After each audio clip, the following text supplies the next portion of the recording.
MGBS వద్ద ఆందోళనలో పాల్గొన్న PCC chief Mahesh Goud, Jajula BC నేతలు అంటూ చూస్తా ఉన్నాం. బర్కత్పూర బస్ డిపో ఎదుట ఆందోళనలో పాల్గొన్న ఆర్ కృష్ణయ్య తదితరులు ఇప్పుడు బీసీ జేఏసీగా ఏర్పడ్డారు. జేఏసీ చైర్మన్ గా ఆర్ కృష్ణయ్య, వర్కింగ్ చైర్మన్ గా జాజుల శ్రీనివాస్ గౌడ్, వీరిద్దరు ఆధ్వర్యంలో నిన్న రాష్ట్ర బంద్ కు పిలుపుని చూస్తున్నాం. మహేష్ కుమార్ గౌడ్ అయితే దానికి సంఘీభావంగా వచ్చి ధర్నాలో పాల్గొన్నాడు. బీసీ బంద్ ప్రశాంతం, 42% కోటాకు చట్టబద్ధత కోసం కదం తొక్కిన బీసీ సంఘాలు. బంద్ ఫర్ జస్టిస్ పేరుతో రాష్ట్ర వ్యాప్తంగా నిరసనలు. మద్దతుగా కదిలిన ప్రధాన పార్టీలు, ప్రజా సంఘాలు. పాల్గొని సంఘీభావం తెలిపిన పలువురు మంత్రులు. కదలని బస్సులు, మూతపడ్డ విద్యా వ్యాపార సంస్థలు. రిజర్వేషన్లు దక్కేదాకా పోరు ఆగదు, BC JAC chairman R Krishnaiah అంటూ మనం వార్త చూస్తా ఉన్నాం. ఇక్కడ నిన్న కూడా మనం చెప్పినాం, రేవంత్ రెడ్డి గారికి సూటిగా ప్రశ్నించడం. మద్దతు తెలిపారు, బాగానే ఉన్నది.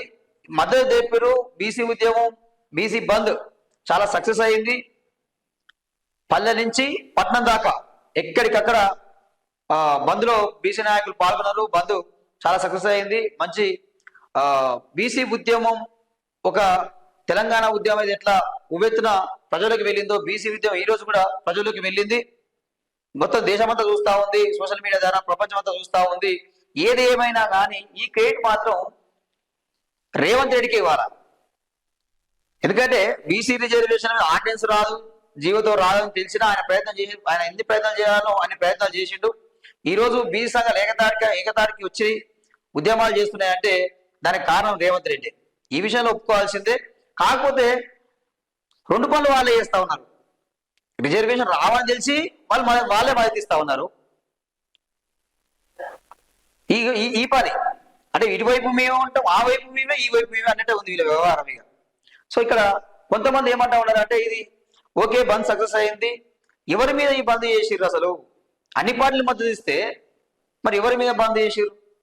మరి రిజర్వేషన్ రావాలా కదా, మరి అందరు మద్దతు ఇచ్చినప్పుడు మరి కేంద్రంలో నరేంద్ర మోడీ ఒప్పుకోవాలి కదా, 9 సీట్లు చేర్చాలి కదా, అది జరగడం లేదు మరి అనే క్వశ్చన్ కూడా రావడం జరుగుతూ ఉంది. ఇవి భవిష్యత్ కార్యాచరణ చెప్తాం ఈ 3 రోజుల్లో అని చెప్పి ఆర్ కృష్ణ గారు చెప్పడం చూస్తా ఉన్నాం. బీసీ బంద్కు అగ్రనేతలు దూరం, ఇంటికే పరిమితమైన కేటీఆర్, హరీష్ రావు.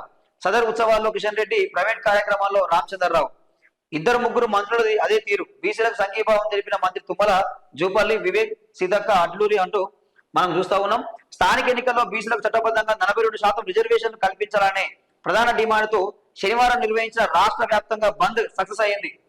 చెదురు ముదురు సంఘటనల మేఘ ప్రశాంతంగా ముగిసింది. బంద్ ఫర్ జస్టిస్ పేరుతో దీన్ని తెలంగాణ బీసీ జేఏసీ నిర్వహించగా అధికార పార్టీ కాంగ్రెస్ తో పాటు బీఆర్ఎస్, బీజేపీ అన్ని ప్రజా సంఘాలు సంపూర్ణ మద్దతు ప్రకటించాయి.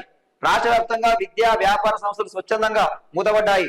ఆర్టీసీ బస్సులు డిపోలకే పరిమితమయ్యాయి. సాయంత్రం వరకు బస్సులు రోడ్డెక్కకపోవడంతో హైదరాబాద్, వరంగల్, కరీంనగర్, నిజామాబాద్ వంటి ప్రధాన నగరాలు, ఇతర పట్టణాల్లో బంద్ ప్రభావం స్పష్టంగా కనిపించింది. తెల్లవారుజాము నుంచే వివిధ పార్టీలు, సంఘాలు, నాయకులు, కార్యకర్తలు ఆర్టీసీ డిపోల ముందు బైఠాయించి బస్సులు బయటకు రాకుండా చూశారు.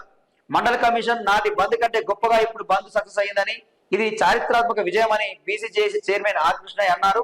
కోటా సాధించుకునే వరకు పోరాటం ఆగదని, మరింత తీవ్రతరం చేస్తామని ఆయన చెప్పారు అంటే మనం వార్త చూస్తా ఉన్నాం. సో ఇది ఇక్కడ విషయం ఏంటంటే అండి, ఈ వరకు బంద్ సక్సెస్ అయింది, ఇంతవరకు చాలా మంచిది. కానీ నెక్స్ట్ ఏం చేయాలంటే ఏదైతే అధికార పార్టీలో ఉన్న బీసీ మంత్రులు ఉన్నారో, బీసీ ఎమ్మెల్యేలు ఉన్నారో, ప్రతిపక్ష పార్టీలో ఉన్న బీసీ ఎమ్మెల్యేలు అయితేంది, బీఆర్ఎస్ లో ఉన్న అయితేంది, బీజేపీలో ఉన్న అయితేంది, మీరు రాజీనామా చేయండి.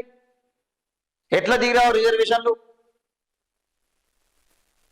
దెబ్బకు రిజర్వేషన్ దిగొస్తాయి, ప్రభుత్వాలు దిగొస్తాయి. ఇది కదా మీరు చేయాల్సింది. బీజేపీ వాళ్ళు మీకు అవకాశం ఉన్నది, ఇక గవర్నర్ ఒప్పించి సంతకం పెట్టించే అవకాశం ఉంది.